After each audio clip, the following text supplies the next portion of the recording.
Veja no ICL Notícias, segunda edição. Nome sujo na praça. Justiça determina a apreensão de bens de Jair Renan, o filho 04 de Bolsonaro, por dívida com banco. De pedra a vidraça. Vai atrapalhar de novo, torcida Kids. Depois de arranjar briga com todo mundo, Pablo Marçal enfrenta a ofensiva bolsonarista e é associado ao PCC por Tabata Amaral. Tem uma figura que liga todos esses elementos. Chegou a hora! Juros podem baixar nos Estados Unidos. Is only possible with anchored inflation expectations. Veja como isso vai afetar o bolso dos brasileiros. O ICL Notícias, segunda edição, está no ar.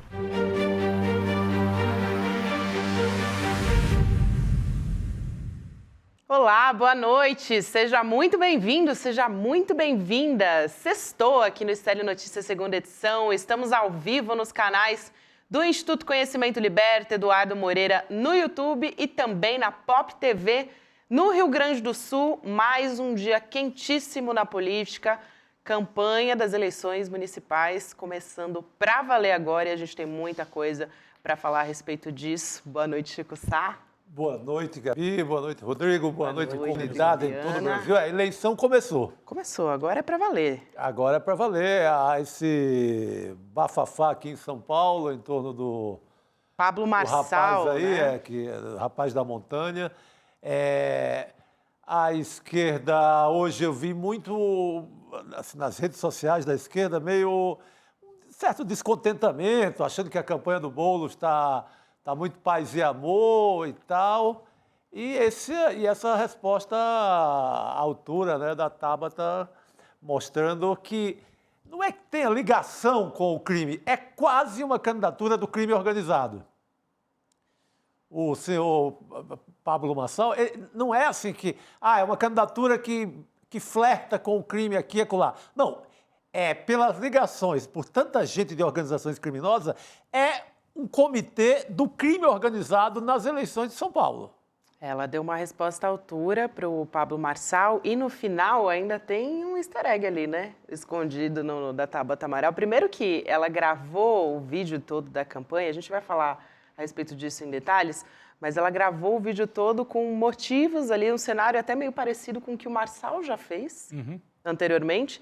E no final ela fez uma referência a cheirar cocaína, que é o que o Marçal tem acusado, sem apresentar provas, o Guilherme Boulos. Então, ela ainda colocou essa no final. Porque os personagens principais da campanha do Pablo são todos ligados ao mundo das drogas, do tráfico e do crime organizado aqui em São Paulo.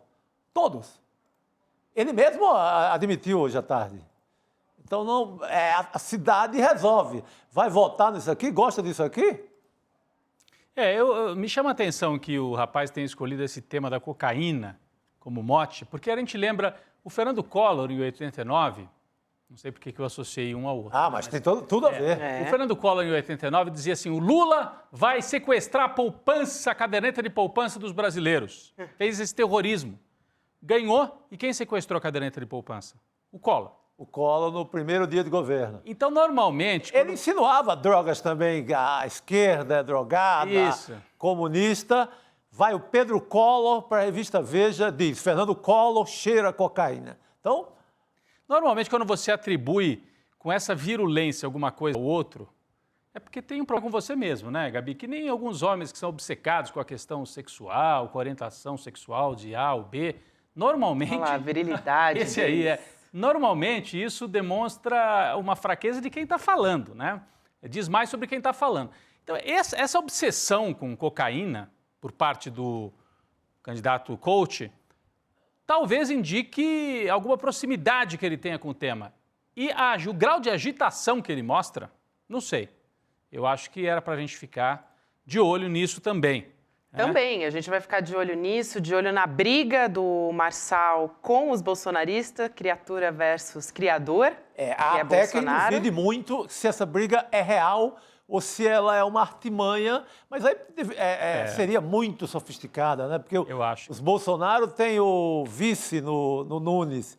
Seria muita conspiração, seria, né, muito sofisticado. Fato é, Chico, que hoje essa briga ganhou novos contornos. Então o Pablo Marçal já foi, não rompi com o Bolsonaro, não é bem isso, calma aí. Sentiu o estrago. Sentiu. É. Mas está tretado com o Carluxo. Já já a gente fala disso. Vamos começar também falando, Rodrigo, sobre eleições nos Estados Unidos, né, que acho que dão um termômetro também do que vem por aí, porque, olha, gente, a gente parece que está falando eleição municipal, é isolado, mas as grandes capitais são muito nacionalizadas e tem muita coisa que a gente pode aprender com as eleições que estão acontecendo lá fora também, que está a todo vapor, né? Exatamente. A Kamala Harris fez o discurso final na Convenção Democrata em Chicago, né? E muita gente viu esta convenção, especialmente o discurso da Kamala Harris, mas também, a gente já mostrou aqui, o discurso da Michelle Obama, o discurso do Barack Obama. Muita gente viu esta convenção como uma espécie de chamado para se fazer o enterro do trumpismo, o enterro de Donald Trump. Preparar. É claro que precisa ir para a urna e cravar. Não tem aquela história de que para matar o vampiro você tem que cravar com o crucifixo de prata. Então tem que matar o vampiro com crucifixo de prata, na urna.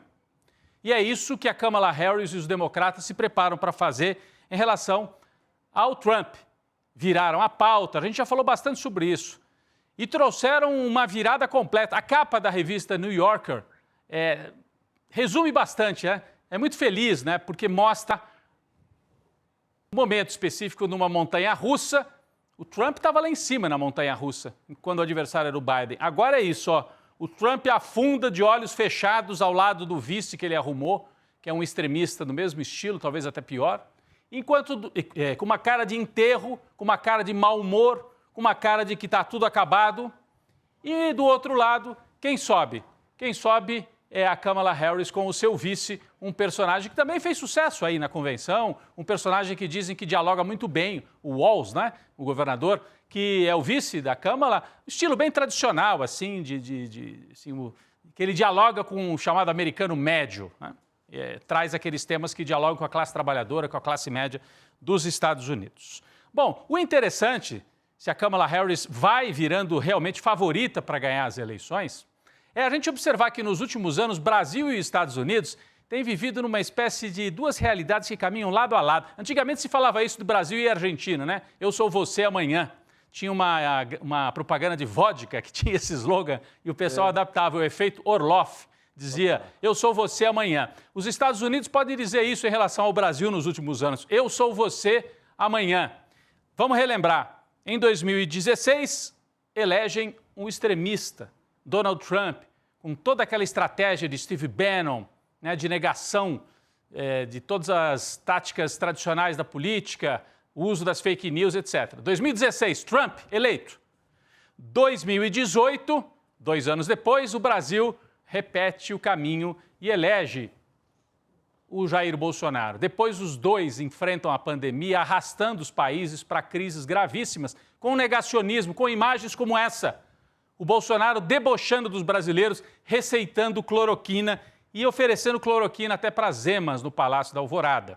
Esse é o retrato dos dois governos, o Brasil e os Estados Unidos, recordistas de mortes na pandemia, não foi à toa. Estavam governados por dois negacionistas que negaram a doença, negaram a importância da vacina, o Bolsonaro mais do que o Trump ainda. Então, caminhando lado a lado, 2016 Trump, 2018 Bolsonaro. Depois, juntos, nos horrores da pandemia. Vem 2020 e os Estados Unidos convocam um veteraníssimo da política chamado Joe Biden para enfrentar e derrotar o Donald Trump. Então, 2020, vem o Joe Biden e consegue derrotar o Trump. 2020. 2 anos depois, 2022, o Brasil convoca um veteraníssimo da política, Luiz Inácio Lula da Silva, para derrotar o Jair Bolsonaro. Então, vamos caminhando.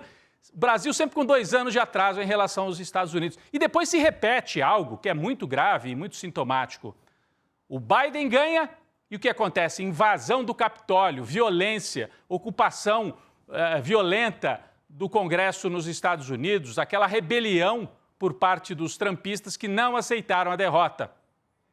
A gente dizia que no Brasil pode acontecer o mesmo, e não deu outra. 2 anos depois, no Brasil, se repete a imagem 8 de janeiro, invasão de Brasília, depredação dos prédios públicos. Bom, a pergunta é, se é verdade que a Kamala Harris, nesse momento, vai avançando para promover o enterro do trumpismo, será que daqui a 2 anos nós conseguiríamos fazer o mesmo com o bolsonarismo, que ainda está vivo por aí?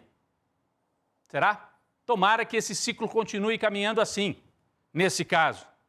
A Kamala Harris vai significar, então, uma virada de ciclo? O começo do fim dessa extrema-direita? Ou nós vamos ter que continuar convivendo com ela? Outro dia o Steve Bannon falou, o Trump pode até ser derrotado, mas vocês vão sentir até saudade, que vai surgir uma extrema-direita até pior nos Estados Unidos. Vocês vão falar, cadê o Trump? Que saudade do Trump, né? Aqui no Brasil a gente vê sinais que isso pode acontecer, mas pelo menos o Trump e o Bolsonaro, a gente vê alguns sinais de enfraquecimento, de virada do ciclo e de fraqueza política. Anemia eleitoral. Ontem a gente destacou aqui. Saímos então do Trump, que ainda está no meio da disputa, agora perdeu o favoritismo, a Kamala Harris está subindo na montanha-russa, como a gente viu ali na capa da New Yorker. A Kamala Harris sobe. Aí, ó, de novo a capa. Eu acho muito feliz, né, essa capa dessa semana. Então, virou o ciclo nos Estados Unidos, parece. Quando a gente olha para o Brasil, vamos voltar para o Brasil então, gente. Deixamos um pouquinho a New Yorker, voltamos para o Brasil. Bolsonaro, anemia eleitoral, Gabi. Você destacava isso ontem. A gente pode dar uma passada pelas capitais, com pesquisa do Datafolha de ontem. Rio de Janeiro, Ramagem, delegado federal, bolsonarista, radical de extrema-direita, aqui abraçando o general Heleno. Ele tem 9% na pesquisa no Rio de Janeiro, na casa do bolsonarismo, Chico. E o Eduardo Paes tem mais 50%. Então, no Rio de Janeiro, anemia eleitoral, Ramagem comendo poeira.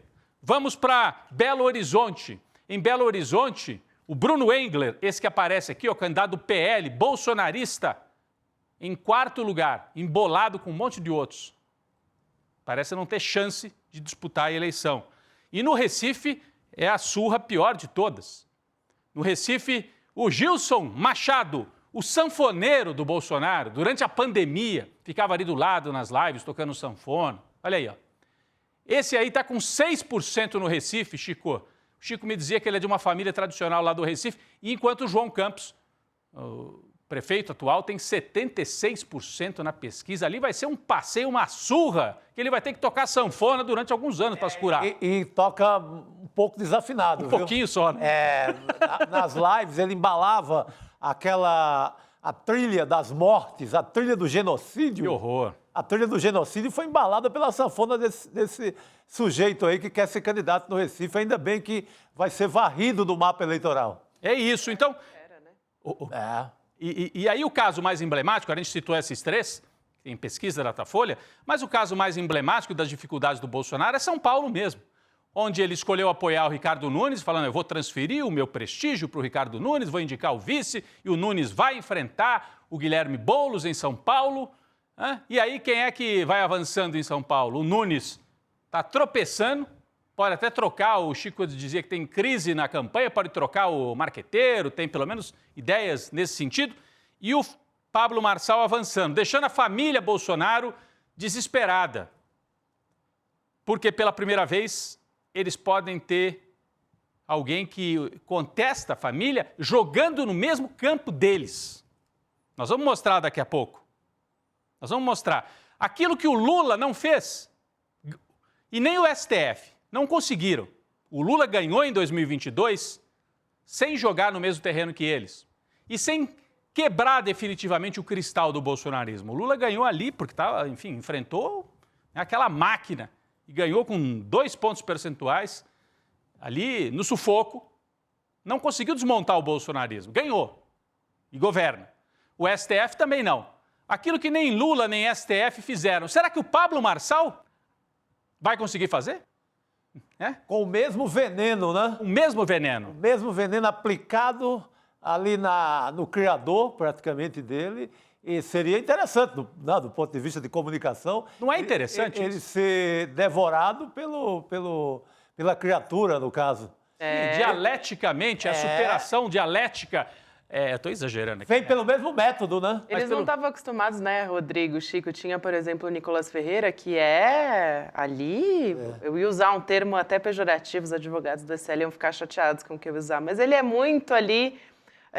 espera uma aprovação da família Bolsonaro, né? Todos os bolsonaristas são assim. Mesmo esses mais virulentos. São mais subservientes ao São mais bolsonarismo. subservientes. Agora... E Pablo Marçal não. Mas eu acho assim, na campanha do Lula teve um personagem, o Janones, que jogou nesse mesmo campo. Tentou. Mas ele assim, não era central na campanha do Lula. O Lula mesmo fez a campanha tradicional. Falou de proposta, falou em pacificar, fez uma frente ampla. Não jogou nesse terreno da pancadaria e das fake news, né, da porrada. O Janones fez. O Janones jogou no mesmo terreno, mas foi uma coisa lateral na campanha. Agora o Pablo Marçal está fazendo aquilo que nem na campanha de 2022 foi feito. Quebrar o cristal. Hoje ele chamou o Carlos Bolsonaro de retardado, sem nenhuma cerimônia. Você é um retardado. Eu vou mandar dinheiro para você fazer tratamento psiquiátrico, disse o Pablo Marçal para o Carluxo. Muita gente nos bastidores, inclusive bolsonaristas, sempre disseram que o Carlos Bolsonaro tem questões psiquiátricas e não dá nem para brincar com isso. Enfim, muita gente tem. Pode ser um problema de fato, né? Pode ser um problema, a gente não sabe. Agora, o Pablo Marçal, então, como os Bolsonaro estão acostumados a falar essas barbaridades sobre os outros, e pouca gente faz o mesmo com eles. O Pablo Marçal está jogando, está inoculando neles o veneno que eles inocularam na política brasileira. Não estou dizendo que é bom isso, porque é um cara perigosíssimo. O professor Castro Rocha já mostrou aqui para a gente por quê. Estou só constatando o fenômeno, né?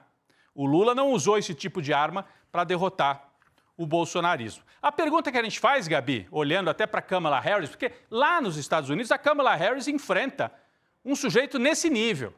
O valentão, o pessoal até falava, é o cara que pratica bullying na escola. É aquele cara acostumado em fazer o bullying com os outros. É o valentão de pátio de colégio. É isso que o Trump essa turma é. E a forma como ela enfrenta, eu acho que é inédito, né, Rodrigo? Pois é. No mundo. A forma como ela enfrenta. Será que precisa, assim, não é que precisa, mas uma mulher tem a capacidade de fazer isso com assertividade, sem descambar para a violência igual? Talvez seja isso. Porque o que o Pablo Marçal faz é uma cafagestagem com o sinal trocado em relação aos Bolsonaro. A Kamala não. Ela fala com assertividade, né? E desmonta o sujeito. O Trump não está sabendo como lidar com isso. Ele não está sabendo como. Ele estava preparado para enfrentar o Biden num jogo em que ele era o valentão e o Biden era aquele tipo que anda assim meio devagarzinho na escola e o Trump ia bater na cabeça dele, sabe? Dar croque na cabeça dele. A Kamala Harris é aquela garota que fala, o que você está falando aí? E vira para o lado. Ainda, da cara dele. Vira para o lado e é a melhor aluna da escola. E ainda os colegas gostam dela na hora do intervalo. É isso. Então, o Trump não está sabendo como lidar com isso. Quando a gente olha para São Paulo, quem está cumprindo um pouco esse papel, e eu vejo muita gente falando, o ICL está dando muita bola para a Tabata Amaral, vocês estão fazendo campanha para ela. Não é, gente, é constatação. A Tabata Amaral está conseguindo fazer o debate sem usar a mesma ferramenta. Mas o Pablo Marçal falou barbaridade sobre ela e a família dela no começo da campanha. Ela tem feito, e a Gabi comentou agora há pouco, mostrou uma parte desse vídeo que a Tabata Amaral publicou, mostrando as ligações criminosas do Pablo Marçal, né? E ela não precisa fazer a mesma baixaria. Ela faz uma constatação, ela junta elementos factuais em relação ao Pablo Marçal, com muita firmeza, Chico. E o material que ela veicula é todo de documentos oficiais. É de boletim de ocorrência de polícia, é da Secretaria de Segurança Pública de São Paulo, é tudo fundamentado. Não é assim, ouvi dizer. Exatamente. Daí que eu digo que é uma candidatura do crime organizado de São Paulo. O Marçal. Porque é muita gente.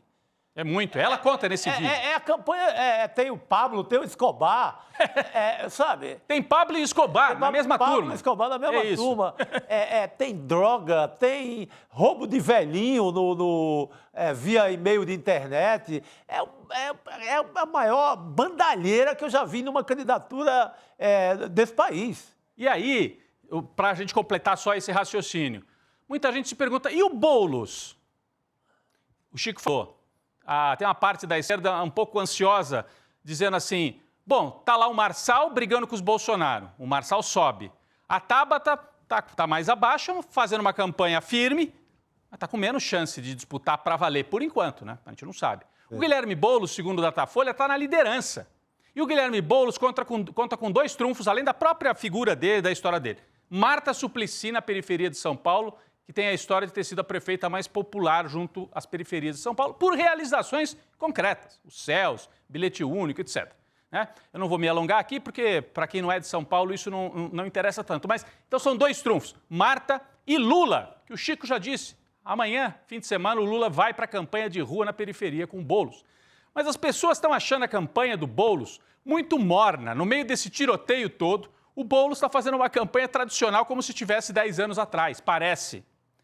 Aí eu me pergunto, será que o Boulos tem que entrar nessa briga? Será que, do ponto de vista, quando você lê a imagem, porque na classe média paulistana, tem gente que ainda associa o Boulos a uma coisa de invasão violenta, não é isso? Então o Boulos fica assim... Ele acaba de entrar num tom mais forte. Eu acabei de ver um vídeo, a campanha inaugurando um tom mais forte, que é o tom mostrando para a população de São Paulo, da cidade de São Paulo, que não é só um candidato da extrema-direita, não é só um candidato com aquela feição bolsonarista. Tem 2. Tem 2. Tem o Ricardo Nunes e tem o Couto. São 2 candidatos. Então, ele bate de uma maneira mais forte, mas você pega a percepção do eleitor, digamos, da classe média paulistana, de um cara do movimento social, radical, vermelho, comunista. Então, é óbvio que se eu sou um marqueteiro ou sou um conselheiro de campanha, eu vou entrar suave. Eu vou começar a minha campanha paz e amor. Depois eu posso esquentar. Eu posso ir para o confronto quando eu precisar, mas eu não vou entrar numa sociedade paulistana, normalmente muito conservadora, normalmente muito preconceituosa. Se eu venho de movimento social, se eu venho dos sem-tetos, liderança dos sem-tetos, embora seja um deputado federal eleito por São Paulo, eu não vou para porrada na primeira semana. Eu vou aumentar minha rejeição lá para as alturas, que já é alta. Já é alta por conta do preconceito de uma pessoa que luta por moradia em São Paulo. A sociedade paulistana é extremamente conservadora. A fatia que não é conservadora já está com o Boulos. Já está com o Boulos. Então, ali os 20%, 25% que ele tem. Como é que ele dialoga com outros setores, né? Então, aí que a gente está observando, porque tem gente dizendo, olha, a Tabata está fazendo o correto, fazendo uma campanha afirmativa. O Boulos está muito light. Eu acho que tem um pouco da escolha, Gabi. Eu não sei como é que você olha esse... Eu concordo com vocês, mas eu acho que as críticas que o Boulos recebeu, principalmente nas redes sociais, né, por parte dos progressistas que dizem, Boulos, você tem que ir lá mesmo, tem que acusar de crime, tem que mostrar quem é esse cara. Eu acho que a campanha, o vídeo que o Guilherme Boulos postou faz mais ou menos umas 2 horas, que foi um vídeo nas redes sociais, de formato caseiro, dizendo, olha só... É essa direita que vocês querem, a gente quer derrotar a extrema-direita, mas aí ele elenca quais são os problemas. Olha só, essa extrema-direita é o que fala da ditadura. A gente está com propostas. Eu acho que é uma resposta para dizer, olha, a gente está ouvindo aqui as críticas que vocês estão trazendo. É importante que assimile também, né? Porque a temperatura hoje era muito assim, que as pessoas entram no desespero muito rápido. Muito. De ontem para cá foi um desespero. Nossa, desespero acabou o mundo e tal. Que é um desespero que eu acho mais natural que esteja dominando o comitê de campanha do Ricardo Nunes e da direita em São Paulo. Sim. Assim, a esquerda, os progressistas, não tem motivo ainda para desesperar. Não. De jeito nenhum. Está na frente, lidera a corrida. Lula começa a entrar em São Paulo amanhã. Campo Limpo de manhã, Zona Sul.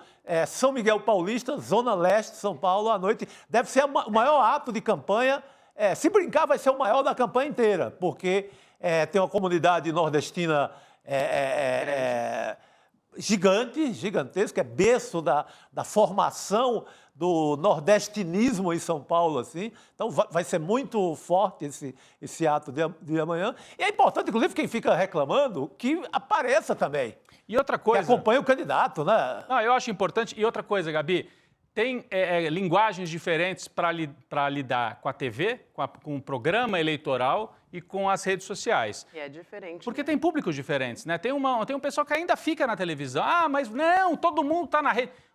todo mundo está na rede, mas não o tempo todo. Os jovens, até 40 anos talvez, fiquem bastante na rede. Tem um público um pouco mais velho, ou que não tem uma internet tão boa, que ainda assiste o horário eleitoral. E está lá no meio da novela e entra aquele comercial de política. Então, o Boulos, na TV, está com uma imagem um pouco mais light, um pouco mais tranquila. Agora, nas redes, aí eu acho que ele tem que ser mais assertivo mesmo. Eu acho que o horário eleitoral, ele organiza mentalmente, assim, para todo mundo, para todas as faixas da população, quem são os candidatos, esse aqui está com Lula, esse aqui está com Bolsonaro, esse aqui está não sei o quê, esse aqui é raivoso. Acho que organiza, até para depois ele consumir o vídeo da internet, mas é uma organização mais antiga, numa linguagem mais antiga, mas Pô, a TV ainda é um eletrodoméstico poderosíssimo num certo segmento da sociedade.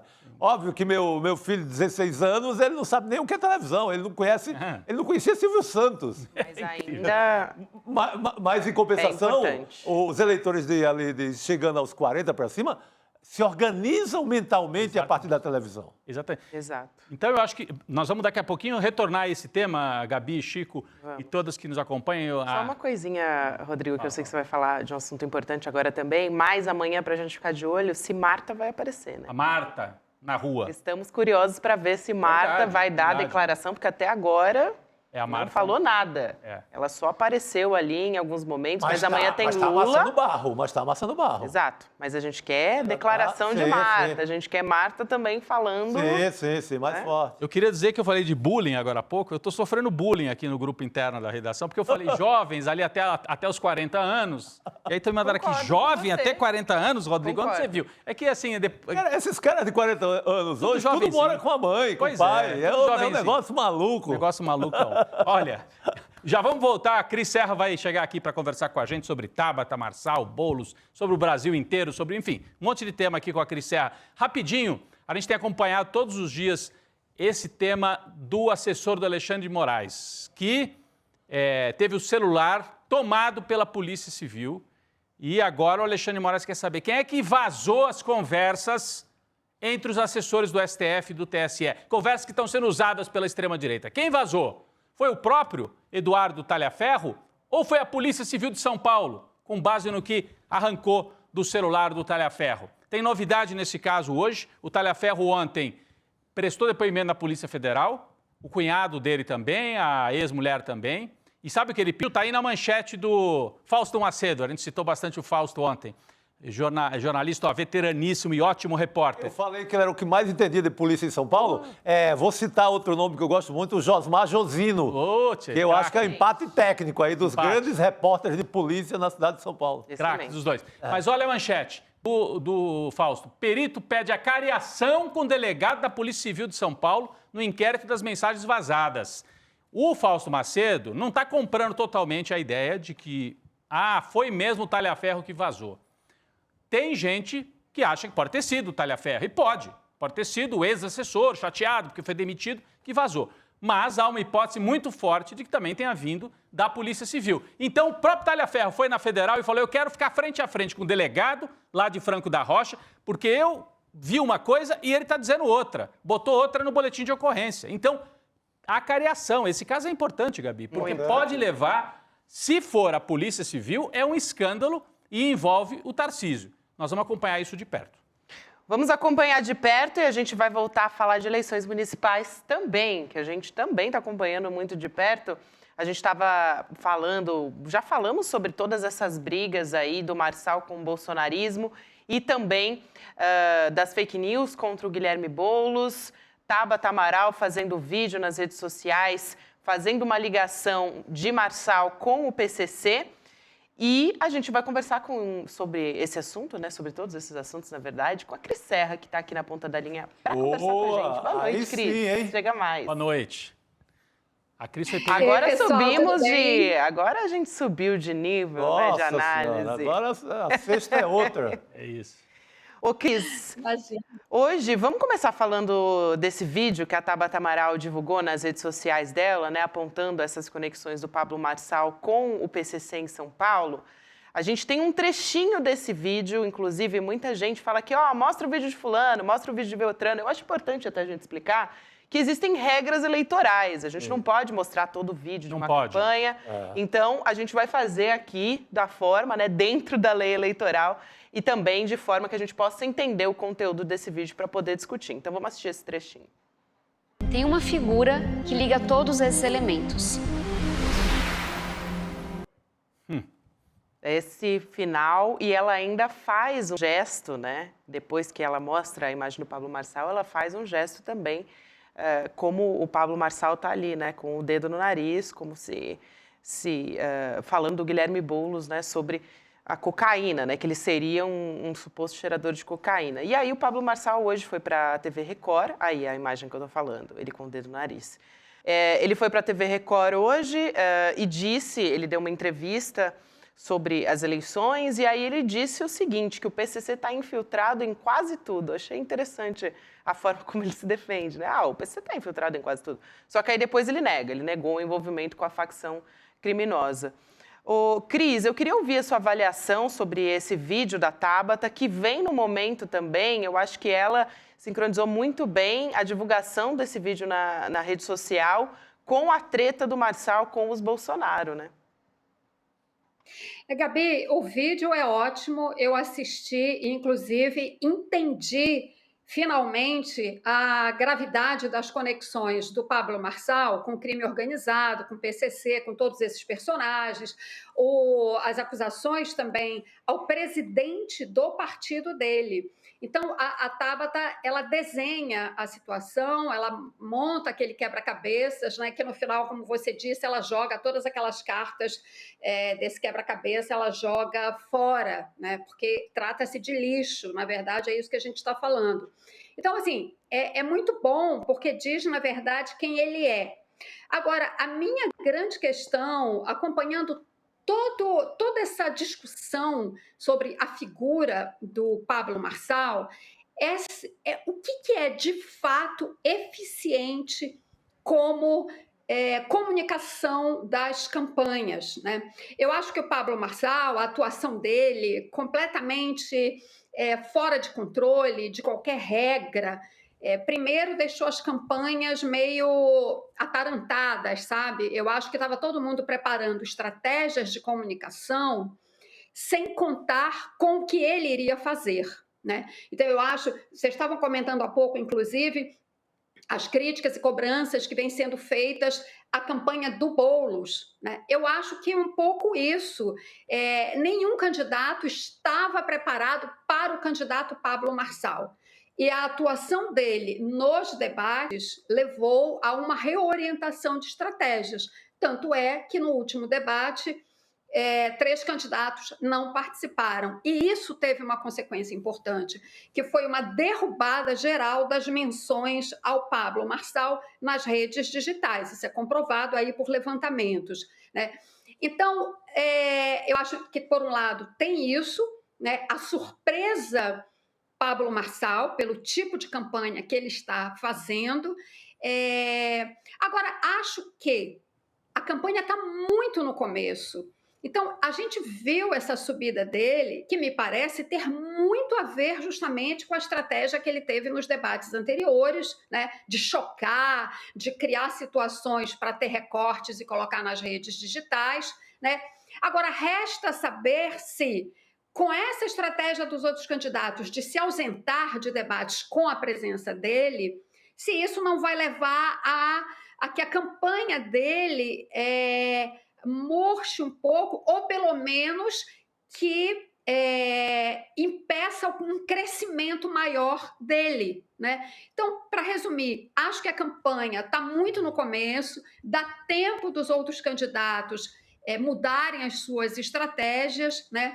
E ir ajustando e calibrando de acordo com o que esse personagem irá fazer. De qualquer maneira, é um personagem, como eu disse, fora de qualquer tipo de controle, o que é péssimo, porque o controle sobre as regras das campanhas eleitorais tem que ser exercido pelo Ministério Público Eleitoral, pelos tribunais regionais eleitorais, e nós não estamos vendo isso. Sim. O Pablo Marçal está aí livre, leve e solto por falta de ação das instituições. Existem Totalmente. mecanismos, a lei prevê uma série de instrumentos para impedir que um candidato como ele faça o que vem fazendo até agora. Ô, Cris, teve aquela acusação dele, mentirosa, lá contra o Boulos.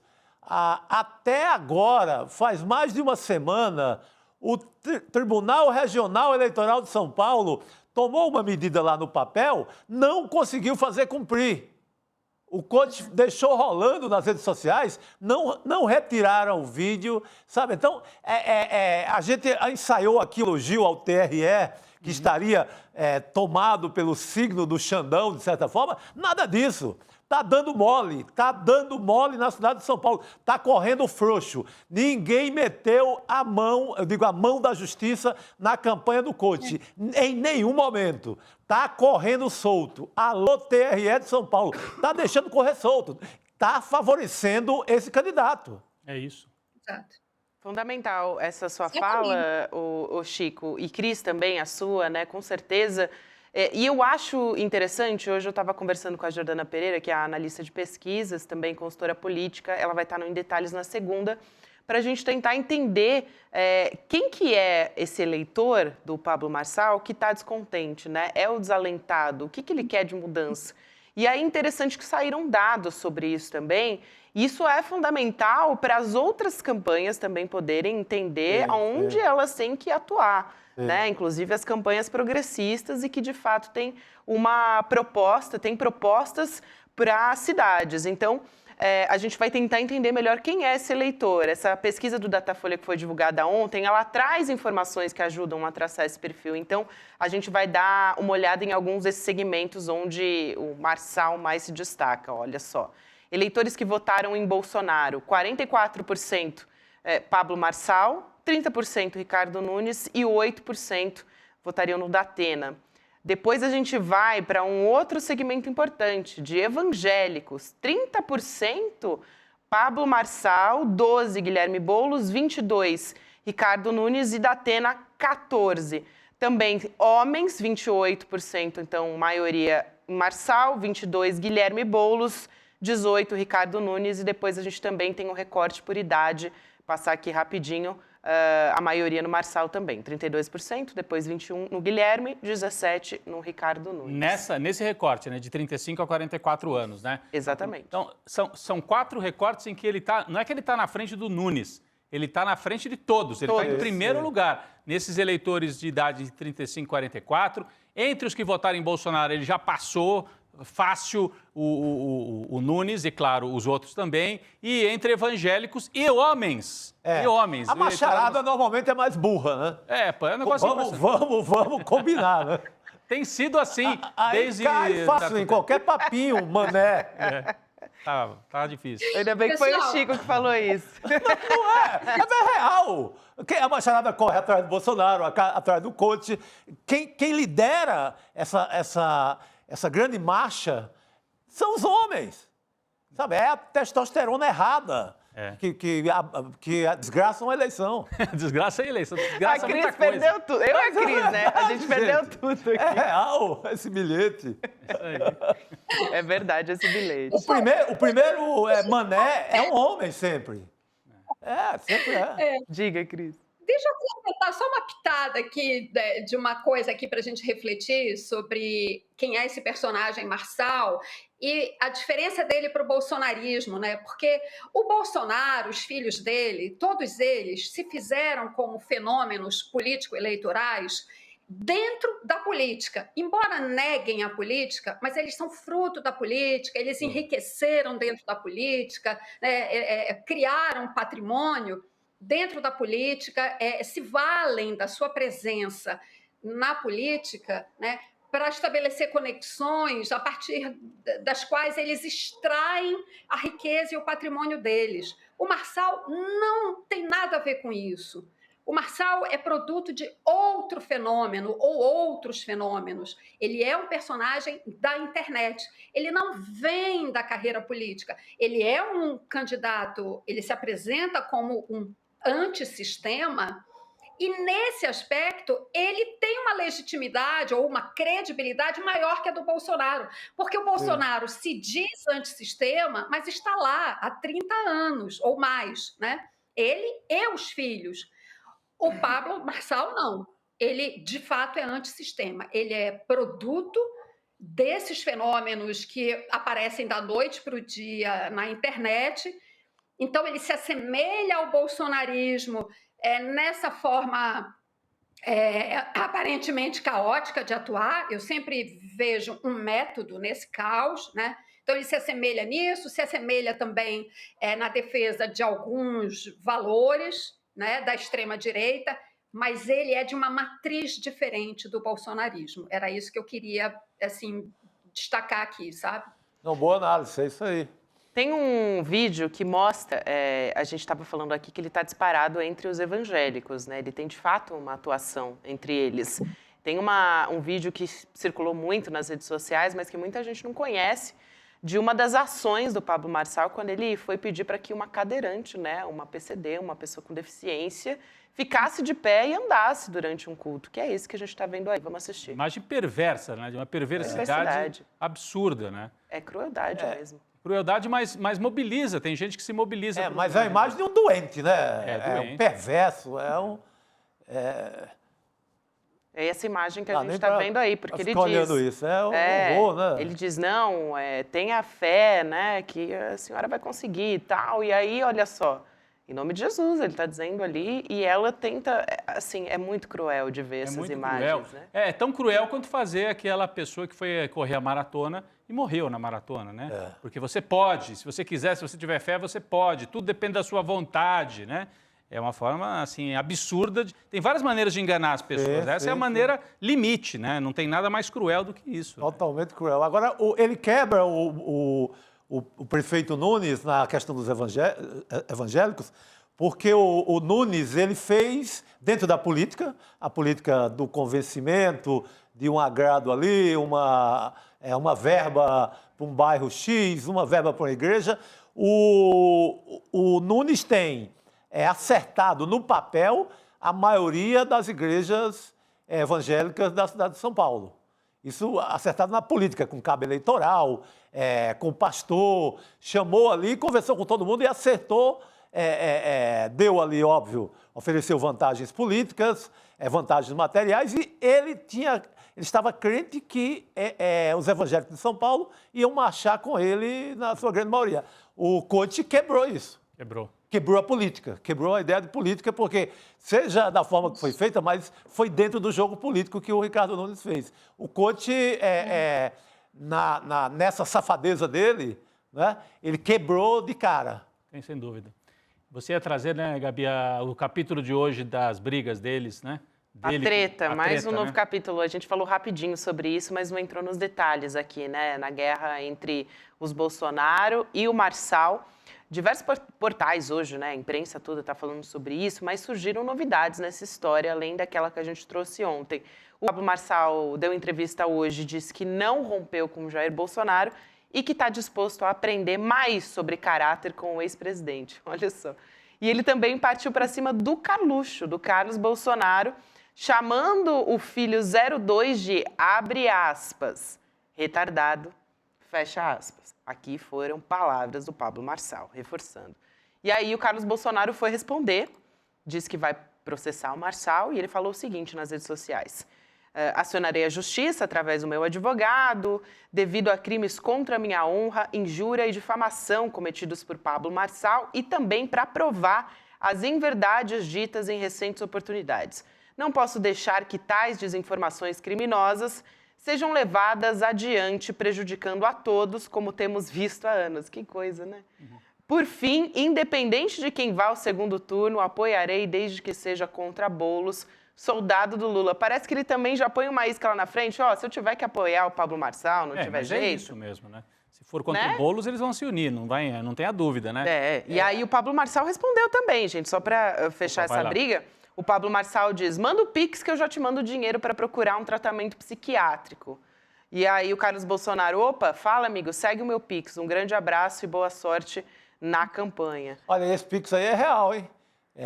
O Ricardo, aqui, nosso redator, checou, nosso roteirista, esse Pix que está aí é real. É o Pix do bolso do... Carluxo está pensando, se alguém quiser me mandar uma grana, eu aceito. Vai que, né? Vai que pinga uma história aqui. Agora, esses caras falando de caráter pra cá, honra pra colar, pelo amor de Deus, até o dicionário ficou revoltado aqui. Eu vi o dicionário pulando.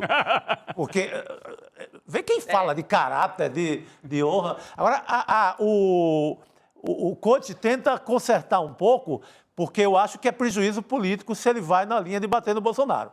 Prejuízo político no sentido de, não de perder tudo, mas perde 2 pontos, 3 pontos do bolsonarista mais conservador, mais velho. Então, não é bem assim também. Ele deve muito ainda ao cara. Ele está fazendo um ajuste, né? Ele está fazendo um ajuste, porque ele perde. Ele sentiu que ele fez... se pegar nas redes sociais, ele começa a ser muito xingado por algum segmento de bolsonarismo. Então, não é bem assim, não é jogo fácil. Porque é maior comunicador, passa por cima de todo mundo do dia para a noite. Ele tem que ser mais habilidoso politicamente e vai perder essa diferença dele pro Ricardo Nunes. É isso. Está tentando calibrar, né? Campanha é sempre assim, você vai ajustando. E a Cristina Serra falou aqui no começo da participação dela. Campanha eleitoral começou agora, é curta, são 5 semanas. Está começando. É um tiro curto, mas dura 5 semanas.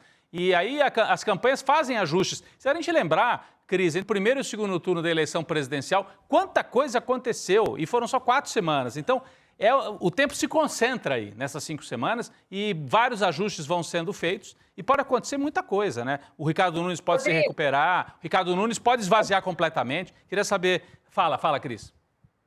Rodrigo, é que o tempo das campanhas hoje, de fato, é muito mais rápido, as coisas acontecem com mais velocidade e intensidade, porque tudo repercute hoje nas redes digitais e os desdobramentos vão se sucedendo com muita rapidez, e o melhor exemplo disso é o da eleição norte-americana. Assim, mal comparando, a gente está falando de eleição municipal aqui no Brasil, mas é porque os mecanismos hoje são os mesmos, né? E são os digitais que ditam o ritmo, né, da política. Você viu o que aconteceu na eleição norte-americana, né? A intensidade e a rapidez das mudanças, o atentado do Trump, a renúncia do Biden e a escolha, a indicação da Câmara. Verdade. Foram 3 loopings, né? Você teve o atentado, aí pareceu, bom, agora o Trump virou vítima. Muita gente naquele dia falou, ganhou a eleição, está eleito.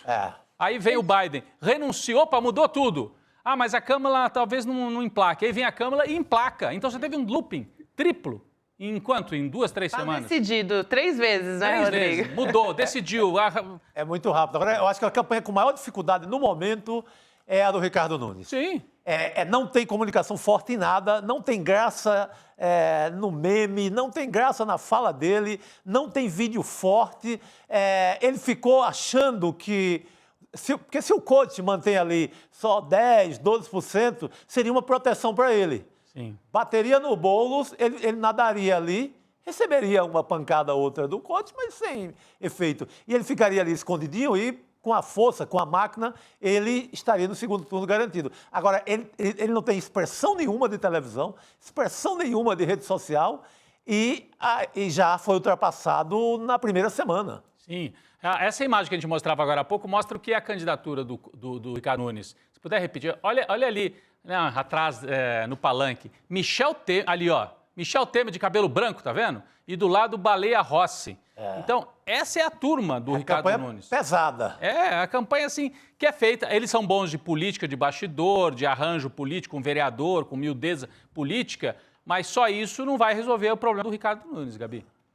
É isso, gente. Tem um outro assunto importante da gente tratar aqui, para além das eleições municipais, né, que a gente vai voltar a falar aqui, mas a gente tem um levantamento específico aqui da Folha de São Paulo, trazendo que 48 presos por envolvimento nos atos golpistas lá do 8 de janeiro são candidatos nessa eleição municipal. Então, para além da gente falar aqui dos candidatos principais, nas principais capitais, tem essa história, eles fazem parte, todos esses que fizeram parte do levantamento da Folha de São Paulo, de 44 cidades, e vão ser 2 candidatos a prefeito também, 1 a vice-prefeito e 45, a grande maioria, a vereador.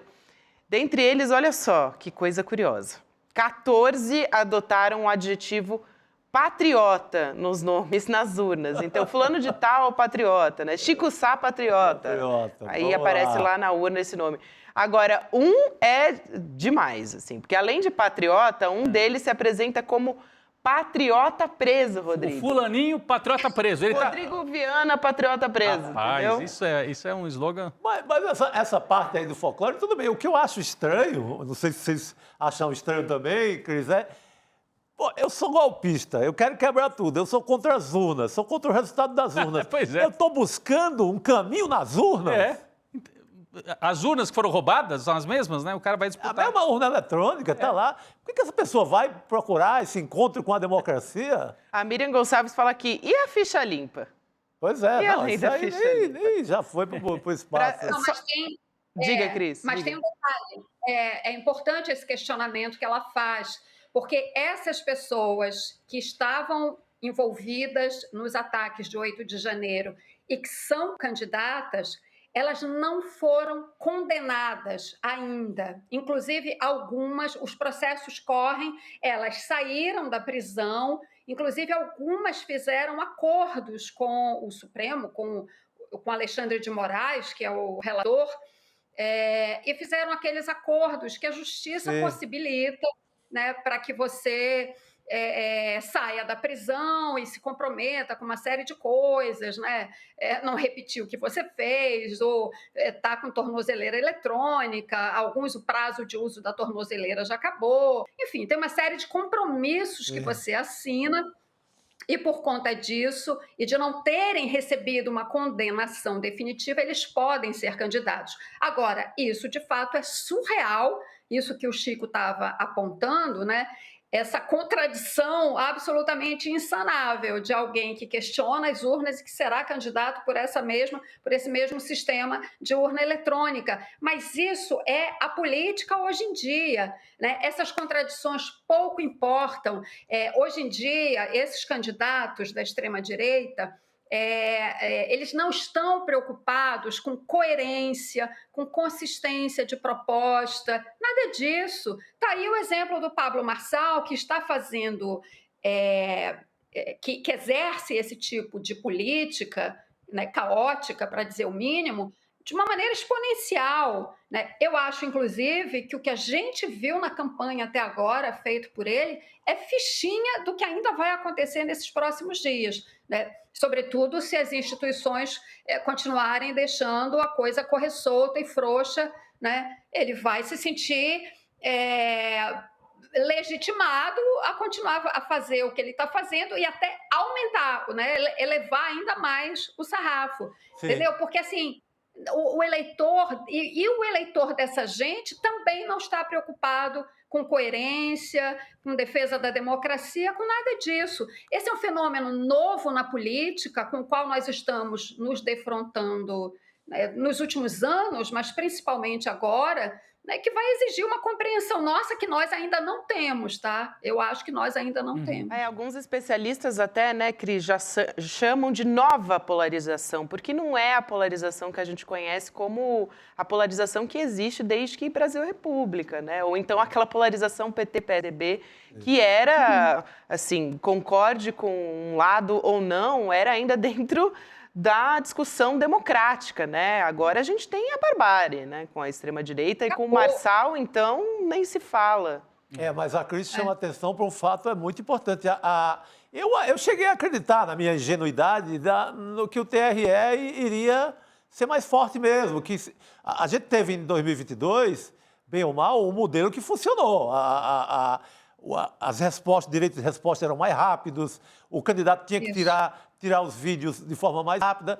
O TRE, imagina, está há uma semana, não fez nada em relação a essa acusação que envolve drogas que o Coit fez contra o Boulos. Há uma semana, nada foi feito.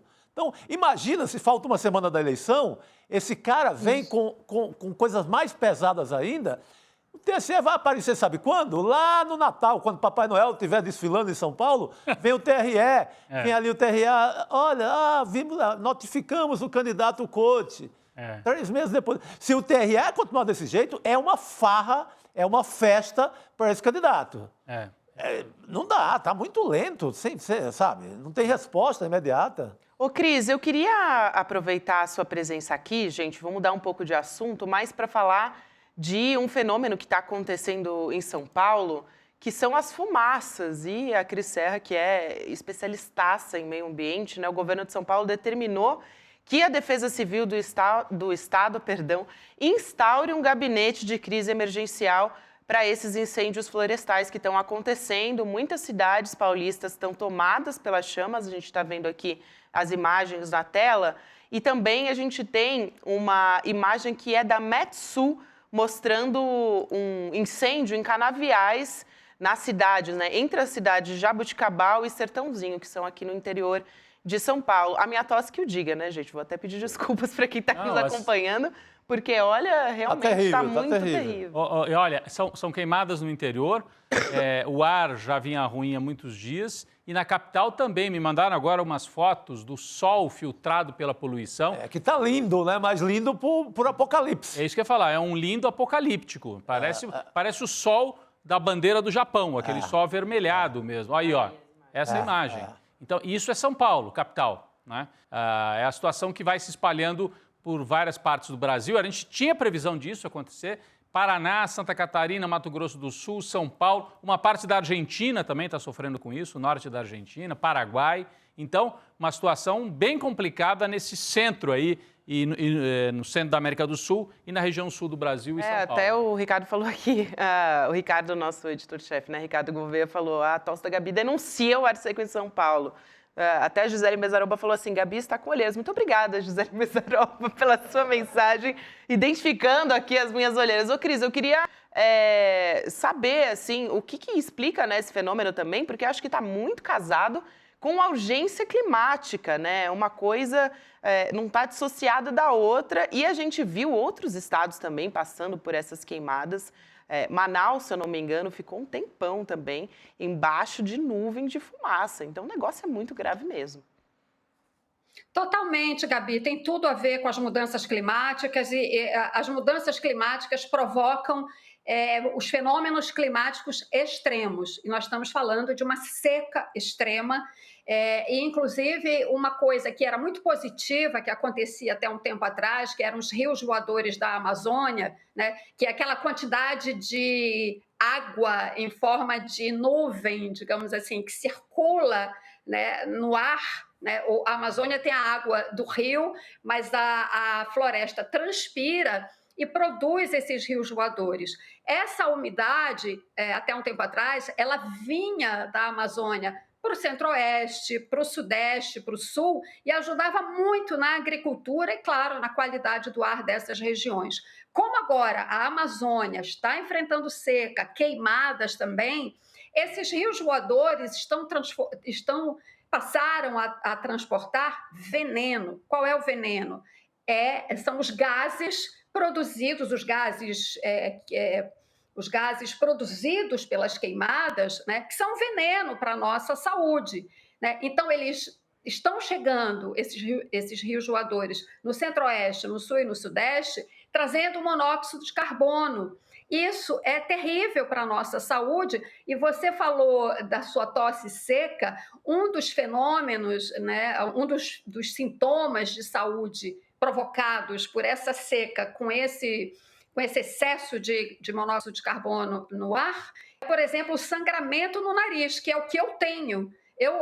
Pouco antes de entrar aqui, eu estava secando o nariz com medo de que eu estivesse falando aqui e esse sangue escorresse, porque o nariz fica muito seco e provoca isso. Além de um monte de outros problemas, principalmente para criança, tudo mais, rinite, bronquite, sinusite, todas as ites. É isso que a gente está vivendo. As pessoas precisam entender que a mudança climática afeta, sobretudo, a nós mesmos. Não é só a árvore que está queimada o que é péssimo, não são só os animais que morrem nessas queimadas, o que é péssimo, né? Isso é uma barbárie total, né? Mas nós somos os principais afetados, enfim, precisamos entender isso e fazer alguma coisa. A gente percebe até aqui no estúdio, né, Rodrigo, Chico, e nesses dias a gente tem bebido muito mais água também, o tempo inteiro. E eu tô umas 4 semanas já com essa tosse que não passa também, gente. Falando nisso, minha garrafinha acabou aqui, Gabi. Depois não, você temos dá um aqui, gole. temos aqui. Tá bom. Daqui a pouco a gente pode pedir para a equipe também. Cris, obrigada por hoje, fundamental essa sua fala, porque, de fato, a gente não pode passar batido por esses temas e a gente acaba, né, passando muitas vezes, não dando a devida atenção a essa questão que é muito, muito grave. Obrigada e até semana que vem. Valeu. Boa Tchau, noite, tchau, querido. pessoal. Boa Só noite. quero dizer que hoje Chico Sá está inspirado. Ele está. Sexta-feira. Ele Nem tá começou demais. a sessão de Jurubeba ainda, não né? Sem a começou. Jurubeba. Mais tarde vai ser melhor. Todo mundo aqui no chat comentando hoje, o Chico Sá tá imparável. Aproveitar isso, queria pedir desculpa ao Maurício Vargas, que ele ficou incomodado com o comentário que eu fiz sobre ter mais de 40 anos e morar com a mãe, morar com os pais. Ah. E às vezes pode ser uma questão financeira mesmo, né? Que pode ser E as coisas estão realmente... As coisas não são fáceis e tal. Então, Maurício, não era a intenção era só fazer uma brincadeira de sexta-feira, mas se você se sentiu ali um pouco ofendido, desculpa total, querido. Quem não vai desculpar esse homem, gente? Olha Não, só. de coração, Olha lá, de sou coração. homem, sou feminista. Vai encarar? Deixaram a Cris aqui para pegar a reação dela também. Estão me sacaneando. Começou cedo. Mas você tá com o físico em dia ali, deu pra ver ali, hein, Chico? Claro que não é meu, né? Claro que não é meu aquele físico, né? Não, enxertado. invejosos dirão que é montagem. Claro que eu não tenho Inteligência isso. artificial? Totalmente, cara. A barriga artificial, tudo artificial aí. Muito bom. Beijo, Cris. Até mais. Valeu. Beijão. Ai, minha Tchau, gente. Olha, até difícil depois de falar de assunto sério, depois dessa imagem maravilhosa, né? Sexta-feira é isso, gente. A Sexta-feira gente é vai isso para aí. assunto sério, a gente dá um pouco de risada, volta, né? Senão fica pesado Não, a demais. gente não aguenta, é muito... Pô, aguentar esses picaretas aí, né? Pô, Semana demais, inteira. Chico. Eu vou voltar a falar deles, Pelo tá? amor de Vou ter Deus. que voltar Vai a falar falar dos deles, mas a picaretas? notícia é boa. Ah, é? Não tem notícia importante. Hoje, Justiça do Distrito Federal, gente, determinou a apreensão de bens do Jair Renan Bolsonaro, o Rapaz. filho 04 do Jair, por uma dívida de R$360 mil com o banco. Esse pedido aconteceu uma semana depois do Jair Renan declarar patrimônio de R$42 mil ao Tribunal Superior Eleitoral, né, o TSE, e ele vai sair candidato a vereador, para quem ainda não sabe, em Balneário Camboriú, que fica lá no litoral de Santa Catarina. Agora, interessante isso, né, Chico? Você tem informação sobre isso? E é importante, eu acho, o TSE pegar pesado mesmo nessa questão da declaração de patrimônio, né? A Juliana Dalpiva já trouxe muita matéria a respeito disso, de como muitas vezes a família Bolsonaro declarou um patrimônio que não condiz muito bem com o que eles têm, né? Você citou a pessoa certa, a repórter certa, Juliana Dalpiva, que por sorte do ICL está aqui com a gente, né? Ela mostra no livro O Negócio do Jair que eu falei picaretagem, que eles são os reis da malandragem, né?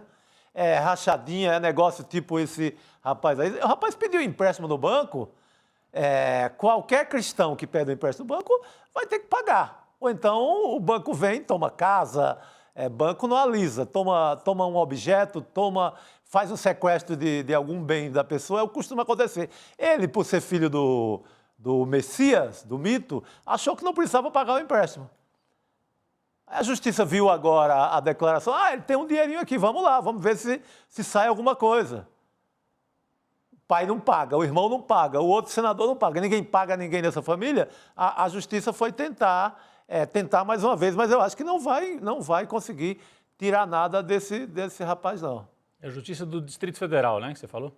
A Justiça do Distrito Federal. A de Santa Catarina não mexeu nada com isso até agora, tá? Ele vai reinar lá no balneário sem ser incomodado. Ele se evadiu para lá para ser candidato. Se evadiu, exatamente. Elemento. Como gostam do dinheiro público, né? Não, e perceba que tem um em cada estado. Eles botam ali para Os tentáculos estão em estrategicamente, todos. né? Todos. Exato.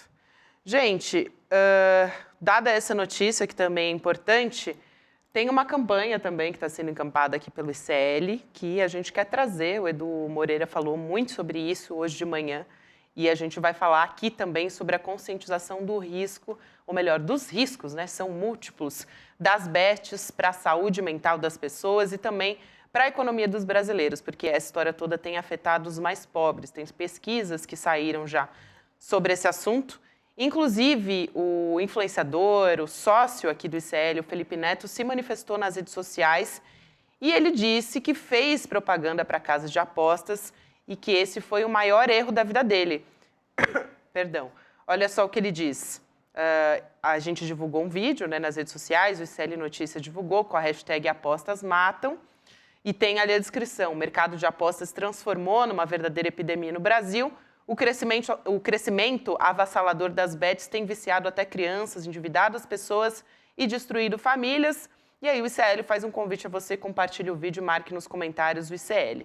Aí o Felipe Neto pegou, divulgou também esse mesmo vídeo do nosso canal, da rede social, e disse: ter aceitado divulgar a casa de aposta foi o maior erro da minha vida, um erro que me comprometo a nunca mais repetir e lutar para corrigir. Aí ele usou a hashtag Apostas Matam. Assistam a campanha do ICL, que é esse que a gente compartilhou, e a gente vai assistir agora aqui também. Vamos ver? Bora! Sente que desesperadores são esses números que eu vou passar para vocês agora. Cerca de 7 milhões de brasileiros e brasileiras estão endividados por causa das apostas. 2 de cada 3 apostadores já deixaram de comprar algum item de necessidade básica, como arroz ou produtos de higiene, por causa do dinheiro que eles gastam com apostas. Aliás, a população mais pobre brasileira perdeu no ano passado 24 bilhões de reais em apostas. Até 80% das pessoas que tratam o vício em apostas já pensaram em tirar a própria vida. Esse talvez um dos dados mais chocantes. As apostas têm viciado e destruído vidas de crianças de até 6 anos de idade. E, infelizmente, vários influenciadores, pessoas que todo mundo tem como exemplo, como ídolo, têm emprestado o seu nome para divulgar essa doença que tomou conta do país e tem destruído muitas vidas, principalmente das pessoas mais pobres. A gente hoje lança aqui uma campanha e pede para as pessoas que são influenciadoras, pessoas que servem como vitrine, como exemplo para as outras, que não façam mais isso. A gente entende que esse setor são milhões de reais oferecidos como cachê, mas vidas não têm preço.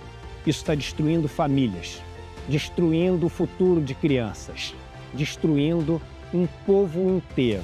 Eu, Eduardo Moreira, me comprometo a não fazer propaganda para as empresas de apostas. E convido vocês, influenciadores, a assumir um compromisso público também, gravando um vídeo e falando que você se compromete também a não fazer propaganda para as empresas de apostas. Vamos combater junto essa doença e garantir que as pessoas não tenham mais um vício nas suas vidas, que já são difíceis o suficiente. Participem com a gente dessa campanha. A gente pede para vocês. Inclusive, gente, só para trazer informação aqui, que a gente conversou também com o presidente do Instituto Locomotiva, o Renato Meirelles. O Instituto Locomotiva fez uma pesquisa de quem são essas pessoas que mais apostam nas bets, como é que as famílias estão sendo impactadas. Então, vale muito a pena vocês assistirem. É o de ontem, o de hoje foi com o Juca Kfouri, mas ontem ele trouxe muita informação dessa pesquisa, tentando desvendar, né, o que está acontecendo, por que as pessoas apostam, elas acreditam que elas vão ganhar dinheiro mesmo. Então, fica aí a recomendação também. Muito bem, Gabi. Muito importante o chamado. Eu queria só trazer um comentário aqui. A gente mostrou as imagens também impressionantes das queimadas no interior de São Paulo, o céu na capital paulista. Uma das nossas internautas, pessoa que acompanha aqui a nossa comunidade, Silvia Bessan, escreveu o seguinte: vivo na região afetada pelas queimadas. Desde ontem o dia virou noite. Estamos adoecidos. Eu queria saber até qual é a cidade de onde ela escreve. Estamos rodeados por canaviais, plantação que facilita a queimada. Daqui a pouco teremos até escassez de água, diz a Silvia Bessan, dando testemunho da situação muito complicada do interior paulista. Várias cidades, as chamas vão avançando, a gente viu em volta das rodovias ali, de canaviais e tal, mas isso gera uma nuvem sobre várias cidades do interior e também sobre a capital paulista. Isso. Muito bom, Rodrigo. A gente está de olho aqui nos comentários das pessoas também. Essa daí é bem grave, né? É muito além do que a gente está acostumado, que é isso que a gente está falando, a gente sentindo na nossa saúde, mas também temos relatos de outros tipos de problema que as pessoas estão tendo também. Pessoal, vamos conversar sobre outros assuntos aqui também. Uma das tensões, vamos dizer assim, que a gente está tendo entre o Congresso e o Supremo Tribunal Federal, teve um novo capítulo agora. O site da revista Piauí está trazendo a notícia que o ministro Flávio Dino enviou para a PGR uma lista de processos do TCU sobre emendas parlamentares e entre eles está a investigação sobre os kits de robótica de Alagoas. Olha lá, Chico Sá. Sempre fala disso. Aquela venda superfaturada para as escolas em Alagoas, né? Não dá para esquecer. Mas o Gilmar Mendes havia arquivado esse caso. Pois é, mas o Dino está trazendo de volta, justamente, eu acho que é para dar um sinal para o Arthur Lira, que é o seguinte, ó, fizemos um pacto aqui, vamos ver se o Congresso respeita. Se não respeitar, o que tem de investigação para fazer aí vai afetar bastante o Congresso também. E mesmo sobre a robótica, Rodrigo, ele tem vários ramais. Tem, por exemplo, hoje, em Brasília, depositado no Supremo Tribunal Federal, sem dono, alerta. Você que está precisando de dinheiro, tem 4 milhões lá numa gaveta do STF, Supremo Tribunal Federal, um dinheiro que foi apreendido em Alagoas, em Maceió, num cofre, que a gente tem até a imagem do cofre, é um cofre recheado. Esse dinheiro seria do esquema da robótica, esse esquema aí citado pelo Flávio Dino. Essa grana a Polícia Federal pegou e levou para o STF. Tentaram, como o verdadeiro dono dela nega que é dono, com medo da cadeia, está lá esse dinheiro, ninguém sabe de quem é até agora. Foi apreendido com um assessor, alguém do entorno do Arthur Lira. Não foi ele propriamente, é bom deixar isso bem evidente aqui. Pessoas ligadas ao Arthur Lira, ligadas ao Arthur Lira, que trabalharam com ele, trabalharam nas campanhas, pessoa muito íntima. Um deles é o Luciano Ferreira Cavalcante, funcionário da Câmara dos Deputados, que foi nomeado para a liderança do PP na casa, na época que o cargo era exercido ainda por Arthur Lira. Então, tem foto desse personagem com o Arthur Lira. Agora há pouco passou aí pela tela. Isso prova, se o Dino está indo a fundo assim, prova que não vai ficar... O Dino encaminhou para o TCU, ele pegou tudo que havia ali e falou, TCU, olha o manancial aqui, investiguem, pesquisem, tem suspeitas aqui. E aí colocou junto o caso da robótica. Eu achei interessante esse recado que ele passa, né? Sim. Causou um pânico no Congresso.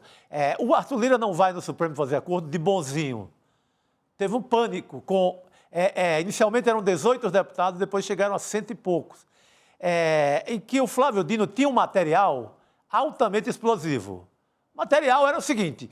era capaz de levar qualquer um desses 100 e tantos deputados que haviam mexido com a emenda PIX, haviam sido beneficiados e não usaram esse dinheiro em benefício do público, nem da prefeitura, nem do Estado, não fizeram obra, não fizeram nada. Então, tem um dinheiro a descoberto de 100 e poucos deputados, essa grana seria capaz de levar para a cadeia. O Flávio Dino tinha isso, estava calçado com isso, quando o Lira vai naquele almoço, reuniu aquela macharada toda lá, e fizeram aquele acordo.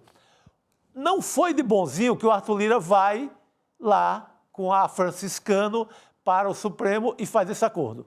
É porque o pânico no Congresso foi gigante, poderia acontecer prisão de muita gente. Então, aí é que o Arthur Lira freia a farra da emenda PIX. Não foi por bondade. É isso mesmo, é isso.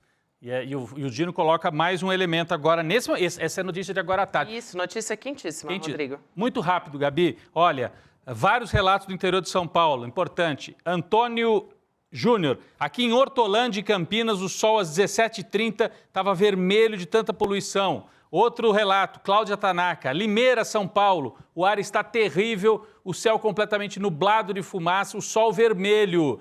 Muita gente trazendo relatos, situação complicada em São Paulo. Nina, eu moro em São Bernardo do Campo e tenho asma. Eu pensei que alguém da cidade estivesse queimando mato. Gente, não consegui me hidratar, meus lábios estão sofrendo um horror. Aqui em Manaus também, tem gente de Manaus, mas principalmente do interior paulista. Rosângela Massari, em Casa Branca, interior paulista, está horrível. Fuligem caindo do céu. Então, uma situação realmente que mostra que nós chegamos no limite da crise ambiental, Gabi. É grave o negócio. Gente, vamos voltar a falar de eleições nos Estados Unidos. Luiz Nassif está aqui para conversar com a gente. Ontem terminou a convenção do Partido Democrata. Foi um show para a TV, né? Um discurso da Kamala Harris. E ela falou da infância, da mãe dela, do Donald Trump. Boa noite para você, Nassif. Boa noite, gente. Boa noite. Aliás, parabéns pela campanha do Eduardo sobre o jogo aí, que o jogo é uma praga. É uma praga. Agora, a Kamala, quando o Obama foi eleito, ele trouxe toda aquela esperança. É o primeiro negro eleito. Aliás, o Monteiro Lobato, lá nos anos 50, escreveu um livro que era a Onda Verde do Presidente Negro, uma coisa assim, imaginando o que fazer. O Monteiro Lobato ele era racista para chu, né? O que fazer para impedir um presidente negro. Né? Mas quando o Obama entrou, trouxe aquele mundo de esperanças. Né? E o discurso da Kamala foi um discurso fantástico, aí chamando para coesão, chamando para o grande pacto nacional, para o acordo. Né? Mas acontece que o modelo americano, as forças que conduzem os Estados Unidos, acabam levando para uma direção que não tem boa vontade que resista aí de presidentes. Né? O Barack Obama acabou fazendo uma política externa dele. Você pega aqui o que ocorreu com o Brasil, Venezuela, foi com o Barack Obama tendo a Hillary Clinton como secretária de defesa lá. Né? Então foi um discurso muito bonito, efetivamente.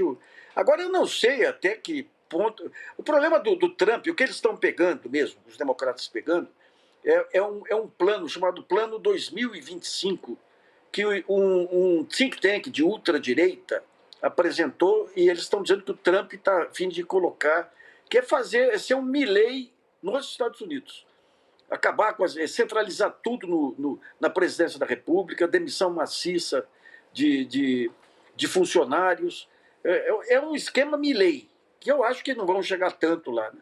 Mas, de qualquer modo, você pega o Obama, a única coisa que ele fez, efetivamente, na época, lá foi o Obamacare, um plano de saúde um pouco mais razoável lá para um país mais rico do mundo, não consegue levar saúde para o seu pessoal. Mas o modelo central dos Estados Unidos vai continuar intocado. Né? Agora é interessante o que está acontecendo com o departamento, com o FED, o Federal Reserve americano. É gozado, né? Apareceram dados pessimistas econômicos. Daí houve um otimismo no mundo inteiro, porque com os dados pessimistas significa que os juros nos Estados Unidos vão cair. E vão pegar de calça curta aqui os especuladores da Faria Lima, que estavam pressionando o Banco Central para aumentar a Selic. Quero ver o que eles vão fazer agora. E eles vão continuar pressionando o Banco Central para tentar justificar o erro de análise dele. Eles querem que o Banco Central convalide o erro de análise deles, apostando nesse aumento da Selic. Né? Então você vai ter aí um refresco aí para a taxa de juros. Vamos ver o Galípolo, do jeito que estão cercando o Galípolo, se ele vai ter espaço para conseguir reduzir essa taxa de juros, beneficiado aí pela provável redução da taxa do Federal Reserve. Né? Mas o problema americano continua sendo essa subordinação total à financiarização. Então, de vez em quando você faz um pouquinho de concessão aqui, é que nem o Brasil, cara nossa. Você faz uma política compensatória aqui, faz um Bolsa Família ali, mas não consegue escapar desse jugo da Faria Lima pela capacidade que eles têm de desestabilizar a economia enquanto não tiver um núcleo político capaz de mudar esse modelo do Banco Central. Né? Pois é. Era um assunto que a gente ia trazer aqui também para você comentar, né, Nassif, os juros dos Estados Unidos que podem baixar. Eu queria trazer aqui também uma fala da Kamala para a gente dar o tom, né, do que aconteceu ontem, dessa pronúncia, né, desse pronunciamento, melhor dizendo, da Kamala Harris. Ela diz: de muitas maneiras, Donald Trump é um homem pouco sério, mas as consequências de colocar Donald Trump de volta na Casa Branca são extremamente sérias. E aí o Trump estava postando, enquanto ela estava fazendo esse discurso muito forte, ele estava postando na rede social e dizendo que a Kamala é uma marxista radical. Meu Deus do céu, meu Deus. É fã ou hater, né? Fica aí a dúvida também. Não, agora é gozado, né? Vou lançar um livro agora sobre a conspiração aí dos anos 10 aí, e começa essa maluquice conspiratória começou com o Arnaldo Jabor.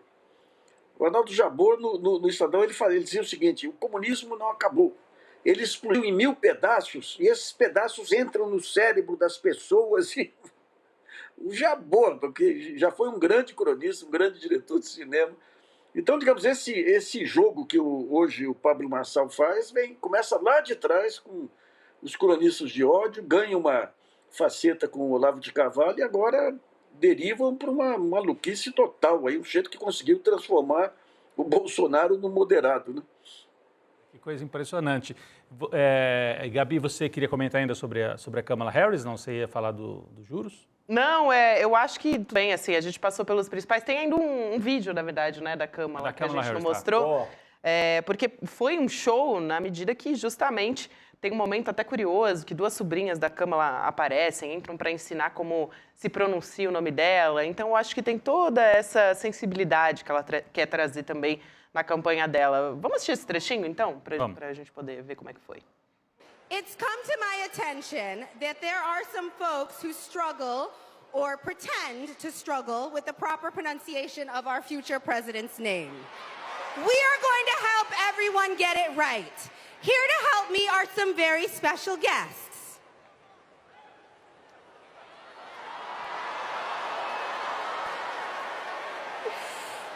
Thank you, ladies. Can you tell us your names? Hello, everybody. My name's Amara. And my name is Leela, her little sister. And what are you here to do? To teach you how to say your auntie's name. Okay. So, how do you pronounce it? First you say comma like a comma in a sentence. Then you say la like la la la la la. Put it together and it's 1, 2, 3, Kamala! Kamala! Que bonitinha, né? É sensacional, né? Eles sabem agora fazer. Dizem que o candidato a vice aí que é um figuraço também, hein?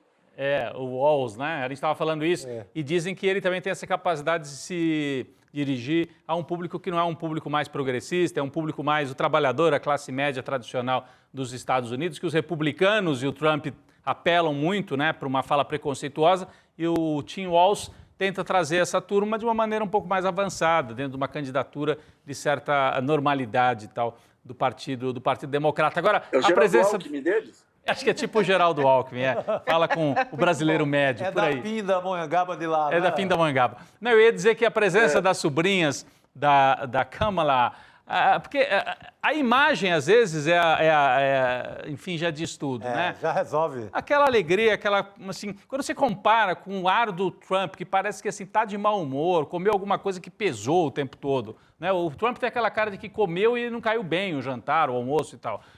Aí vem as sobrinhas, é uma candidatura que traz alguma esperança, né? É uma outra linguagem, uma outra forma de se dirigir ao público, né? Até no visual mesmo, enfim, a sintaxe é outra completamente diferente. Total. Muito bom, Nassif. Cá para nós. Diga lá. Quando você coloca esse lado familiar, esse lado doce aí, em contraposição ao discurso violento da ultradireita, é um antídoto interessante também. É interessantíssimo. É isso aí, pessoal. É isso.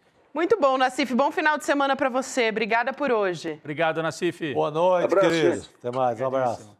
Tudo bem. O Nassif conversou aqui com a gente. Tem um outro assunto ainda para a gente trazer, Chico e Rodrigo, que é uma boa notícia, viu? Para a gente poder sextar, assim, com a alma até mais leve. Que bom, traga boa notícia. Por favor. Hoje eu estou trazendo boa notícia, né, nessa sexta-feira. Saiu uma decisão importante contra racismo aqui no Brasil. O Bruno Galhaço e a Giovanna Eubank, que são atores, né, eles tiveram uma vitória histórica na justiça contra a socialite Dame McCartney por racismo contra a primeira filha do casal, hoje com 11 anos de idade. Olha só o que eles escreveram nas redes sociais. Abre aspas. Justiça Federal do Rio de Janeiro proferiu uma decisão inédita condenando a autora dos crimes por injúria racial e racismo em 8 anos e 9 meses de prisão em regime fechado, fecha aspas, para quem não se lembra, né? Em 2017, a filha deles tinha 4 anos só de idade, gente. E esta senhora chamou a menina, até difícil de reproduzir, né? Mas usou, assim, um termo absurdo. Ela disse, abre aspas, macaca horrível. Fecha aspas. É até difícil, né? De reproduzir, assim. Não sei nem como uma pessoa é capaz de fazer um negócio desse. Mas a advogada do Bruno e da Giovana, a Juliana Souza, também se manifestou no Instagram. Ela disse que não é uma vitória só deles, né? Do Bruno e da Giovana, da família Ariaço, mas é uma vitória de todos nós. É a prova de que o racismo não compensa e que podemos, sim, mudar o curso da história. Então, a gente fica até mais leve de ver a condenação saindo, porque é isso, racismo é crime. E o ineditismo dessa sentença. É a primeira vez que, em caso de racismo, vai para regime fechado direto. Direto. Então, é muito importante para a história desse país.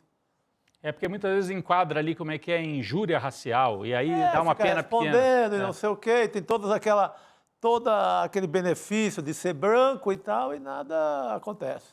Exatamente. Então, a gente teve essa notícia e é surreal mais ainda, né? Porque ela estava falando de uma criança. Hoje a Titi, ela tem 11 anos, então ela está ali na pré-adolescência. Mas nessa época, ela tinha 4 anos de idade. Que ódio, né? Isso foi há 8 anos. É muito ódio. Um clima de ódio, né? 8 anos, vamos fazer as contas, foi em 2016 que ela fez essa afirmação.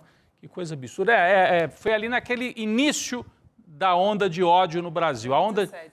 Foi no encorajamento do ódio. Quando eles estavam se sentindo, se achando. E autorizando. Foi aquela fase em que o Bolsonaro ia para evento e falava as maiores barbaridades, falou que negro tinha que ser pesado por arroba, dizia que não estuprava a mulher se a mulher fosse feia. E o Trump também fazendo essas declarações. Então, né? isso foi autorizando as pessoas a falarem as barbaridades, achando, bom, os chefes falam, os líderes falam, a gente vai falar também. Teve uma autorização aí. Bem situado, de cima para baixo. Bem situado na história. Aí. Essa moça vai pagar o preço por ter falado isso, essa influenciadora, eu nem sei quem mas falou e está condenada. Agora, a autorização, teve um clima político que gestou isso tudo, né? Não que o preconceito não existisse antes, mas dessa forma, agredir uma criança de 4 anos, que horror. É porque o preconceito e o bolsonarismo, eles se retroalimentam. Então, é importante não só o bolsonarismo, mas a extrema-direita, de maneira geral, né? E aquele clima de, eu falo mesmo, a gente agora tem liberdade para falar o que quiser. Então fala, e daí vai para cana. Exato, porque é lei, né? Racismo é crime, e essa foi a principal resposta, talvez, dos últimos tempos em relação ao racismo no Brasil, para mostrar que não dá para dizer, não dá para destilar preconceito e ficar impune, não, que a justiça vai responder à altura. Parabéns para a família, para os pais e para a advogada que fizeram a luta. E nossa solidariedade, né? Porque é muito violento isso. Curioso, uma advogada negra também, estava na defesa, estava na causa, então é uma boa notícia para uma sexta-feira. É uma vitória muito coletiva, né? De toda a sociedade. Quando a gente tem uma resposta dessa, todos nós ganhamos. E vamos nessa aqui, então. Sextar agora com a alma mais leve, e lembrando que a gente vai ter aula na semana que vem com o ex-ministro da Fazenda, o Bresser Pereira, né? Na terça-feira, dia 27 de agosto, o ICL vai promover uma aula sobre neoliberalismo, ele que é um dos principais fenômenos da economia aqui no Brasil, é o fracasso neoliberal, essa aula que a gente vai assistir online, gratuita, sobre as consequências de políticas neoliberais nas últimas décadas aqui no Brasil e como que a gente pode caminhar para um Brasil justo, com economia sustentável. Ele é especialista. Ele é a fila do osso. O fracasso neoliberal me lembra muito aquela fila do osso emblemático, em plena capital do agro no Centro-Oeste. Antes a gente teve o apagão, né? Teve alguns momentos no governo Fernando Henrique, apagão, né? Privatiza tudo que melhora. Privatizaram e terminou em apagão. E mais recentemente, privatiza tudo que o Brasil vai avançar e termina em fila do osso. Desmonta o Estado, desmonta a política pública. Fila do osso, fome, né? E o Bresser Pereira faz a crítica disso tudo. Faz a crítica e mostra os caminhos, né? E a gente não precisa estar preso nessa política neoliberal. Então, garante sua vaga em icln2.com.br, que é na terça-feira. Ainda dá tempo de você se inscrever, acompanhar. Vai ser 8 horas da noite. Não perde. E vamos sextar, né? Tá liberada a Jurubeba, Chico Sá? Declaro oficialmente aberta a temporada Da Jurubeba. Jurubeba. Muito bom. Hoje tinha até uma jurubeba aqui no estúdio, aqui Tá na brincando? redação. Que é um vinho muito saudável, feito de uma frutinha lá da Olha Caatinga. lá, sou homem Lá da socorrista, Caatinga. vai, Eu gostei mais, antes apareceu o Queiroz brindando pra gente. Olha o Queiroz. Gente. Quem lembra do Queiroz? Essa foi a imagem que a nossa equipe resolveu nos brindar e a toda a nossa audiência nessa sexta-feira. Não, mas também não vamos exagerar, né, Chega, gente? Queiroz. Chega, Queiroz. Vai, Que a gente Sai, não Queiroz. quer ter. Aí sim. Agora sim, o Pô, homem. Muito bem. cara, ai, se eu tivesse esse corpo. Vamos nessa, então. Chico Sá, Rodrigo Viana, Valeu, prazer estar aqui Gabi, com valeu. vocês Até mais mais, essa querido. semana. Boa noite para você que nos acompanha aqui. Opa, até perdi aqui, né, gente? Fui querer cestar muito rápido. Boa noite para você que nos acompanhou até aqui. Segunda-feira estaremos de volta. Juízo, mas nem tanto. Vamos nessa. Boa. Tá a fim de ter uma aula com o ex-ministro da Fazenda, ex-ministro da Ciência e Tecnologia, doutor honoris causa, eleito maior intelectual do Brasil em 2014 e um dos grandes professores que a gente tem no nosso país? Pois é, tô falando de Bresser Pereira. Ele que vai nos dar uma aula dia 27 de agosto sobre o fracasso do neoliberalismo. Primeiro, você vai entender que história é essa de neoliberalismo, entender por que esse sistema que prometeu distribuir riqueza só distribui miséria e injustiça e também conversar sobre alternativas para esse sistema tão cruel. A aula acontece dia 27 de agosto, uma terça-feira, às 8 horas da noite, no horário de Brasília. E é uma chance absolutamente imperdível de aprender com um nome que é uma referência no Brasil e no mundo. Se inscreve agora no botão Saiba Mais e a gente vai estar junto aprendendo numa aula sem replay, inédita e ao vivo com Bresser Pereira.